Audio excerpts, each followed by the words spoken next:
In 1989, George H.W. Bush became the first president to officially pardon a turkey at Thanksgiving. But the roots of this ceremony go much further back in our history.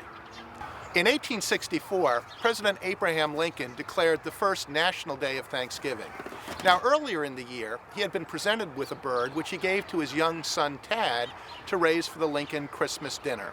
Tad was about 8 years old. He nicknamed the bird Jack and grew very attached to it. And so as Christmas time approached, he asked the president to spare the turkey. And this may be the first unofficial presidential turkey pardon. In 1947, President Harry S. Truman welcomed the National Turkey Federation and the Poultry and Egg Board to the White House and accepted several turkeys. Now, many people believe that Truman was the first president to pardon a turkey. But in fact, President Truman was more of a greet-and-eat type of president. And in 1948 remarked to reporters that the birds would come in real handy for a Christmas dinner that he was planning for 25 guests at his home in Independence, Missouri. There are two other unofficial presidential turkey pardons.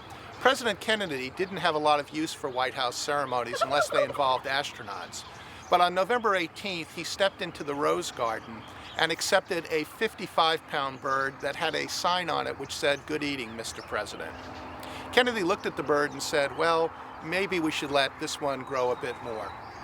And tragically, 4 days later, he was assassinated in Dallas. In 1987, President Reagan was the first president to actually use the word pardon. He had been asked a question about Iran-Contra and pardons associated with that event, and instead suggested that perhaps Charlie, the bird that he had been presented with, deserved the pardon. And so history records that George H.W. Bush was the first president to officially pardon a turkey.